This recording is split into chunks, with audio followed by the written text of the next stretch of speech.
Thank you very, very much.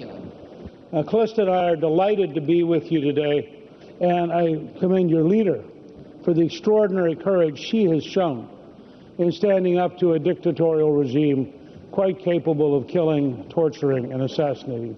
It is an honor to be with you today.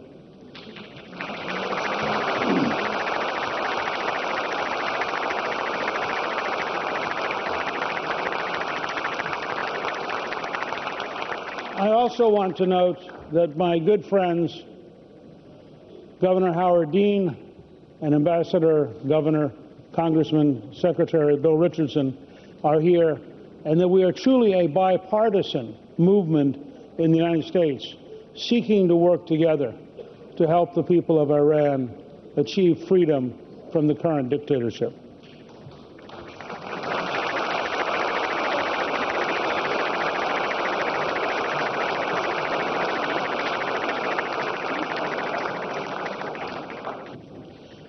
I want to bring you, as a historian, a message of hope. The dictatorship is not strong. The dictatorship is frightened. You would not have Khamenei warning that anyone talking about free elections is engaged in sedition and is a traitor if he were not terrified of free elections. And why would a dictator be terrified of free elections? Because he knows he would lose them. Now, if you have to distrust the people so much that you can't give them a choice, you give up all legitimacy.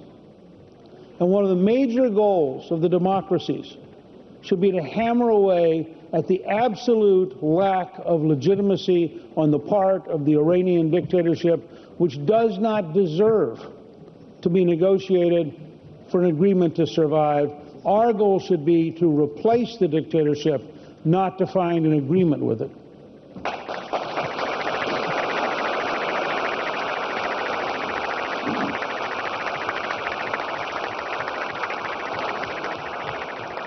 Let me be very clear about what I believe our goal has to be. There is not, I wish to disagree with the term I've heard here, there is not a third path, because people argue, well, there's going to be war or a nuclear Iran. No, there's going to be war sooner or war later, but a nuclear Iran will inevitably be very aggressive, very risk-taking, and very dangerous if this dictatorship has nuclear weapons. So there are only two choices. A choice of sooner or later being forced to confront the dictatorship, or a direct, clear movement to undermine and replace the dictatorship as the only path to peace in the region is to have a free and an independent Iran in which the people choose the government, because the people will not choose war.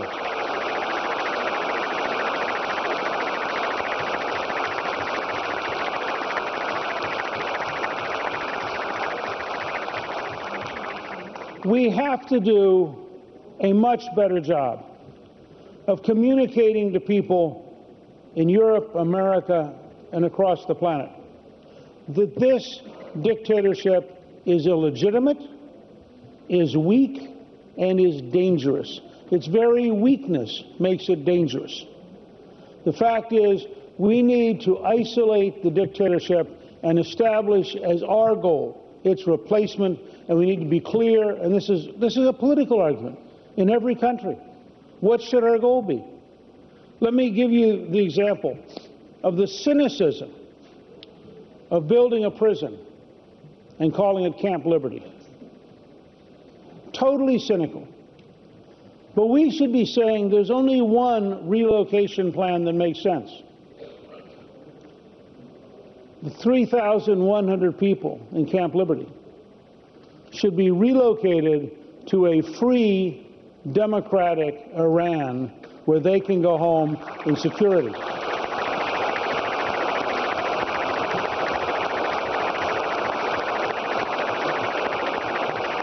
We should not accept the premise that this dictatorship will last for years and years.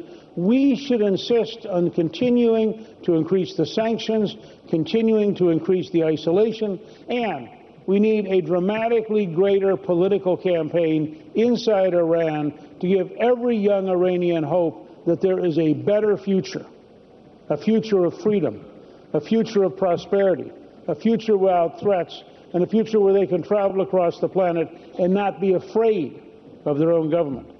I believe that this movement and your president is a key step to a free Iran. I am honored to be here, and I salute the courage all of you have, and in particular, the courage she has.